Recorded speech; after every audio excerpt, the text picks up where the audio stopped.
Hello everyone, welcome back to our channel Learn Yogi. Today I am going to tell you a story about Lakshmi माँ. So let's start. एक गांव में एक साहूकार रहता था. साहूकार के एक बेटी थी. वह हर रोज पीपल सींचने जाती थी. पीपल के वृक्ष में से लक्ष्मी जी प्रकट होती थी और चली जाती. एक दिन लक्ष्मी जी ने साहूकार की बेटी से कहा, तू मेरी सहेली बन जा. तब लड़की ने कहा कि मैं अपने पिता से पूछकर कल आऊँगी. साहूकार की बेटी ने घर जाकर अपने पिता को सारी बात कह दी. तब उसके पिताजी बोले, वह तो लक्ष्मी जी हैं, अपने को और क्या चाहिए, तू लक्ष्मी जी की सहेली बन जा. दूसरे दिन वह लड़की फिर गई. तब लक्ष्मी जी पीपल के पेड़ से निकल कर आई और कहा, सहेली बन जा. तो लड़की ने कहा, बन जाऊंगी, और दोनों सहेली बन गई.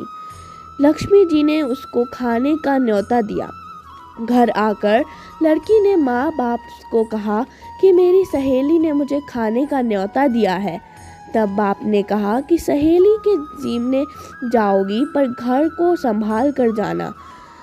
तब वह लक्ष्मी जी के यहाँ जीमने गई तो लक्ष्मी जी ने उसे शाल दुशाला ओढ़ने के लिए दिया, रुपए दिए, सोने की चौकी, सोने की थाली में 36 प्रकार का भोजन करा दिया.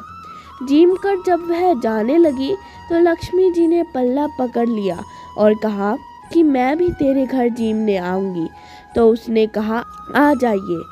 वह घर जाकर चुपचाप बैठ गई. तब बाप ने पूछा कि बेटी, सहेली के यहाँ जीम कर आ गई और तू उदास क्यों बैठी है. तो उसने कहा, पिताजी, मेरे लक्ष्मी जी ने इतना दिया, अनेक प्रकार के भोजन कराए, परंतु मैं कैसे जिमाऊंगी, अपने घर में तो कुछ भी नहीं है. तब उसके पिता ने कहा कि गोबर मिट्टी से चौका लगाकर घर की सफाई कर दे. 4 मुख वाला दिया जलाकर लक्ष्मी जी का नाम लेकर रसोई में बैठ जाना. लड़की सफाई करके लड्डू लेकर बैठ गई. उसी समय एक रानी नहा रही थी. उसका 9 हार चील उठाकर ले गई और उसके घर वह 9 हार डाल गई और उसका लड्डू ले गई. बाद में वह हार को तोड़कर बाजार में गई और सामान लाने लगी. तो सुनार ने पूछा कि क्या चाहिए.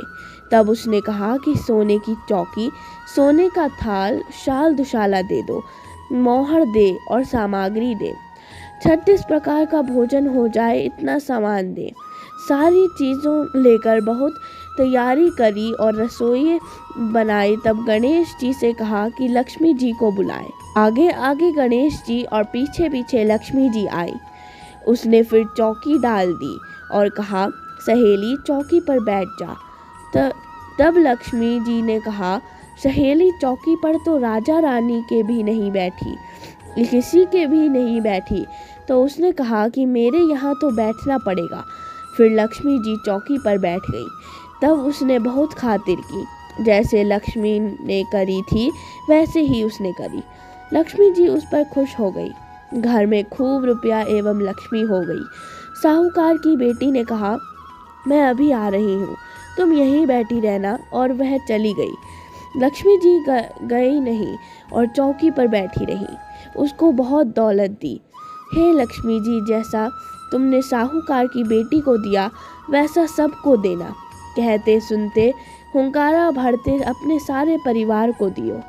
पीहर में देना, ससुराल में देना, बेटे पोते को देना. हे लक्ष्मी माता, सबका कष्ट दूर करना, दरिद्रता दूर करना, सबकी मनोकामना पूर्ण करना.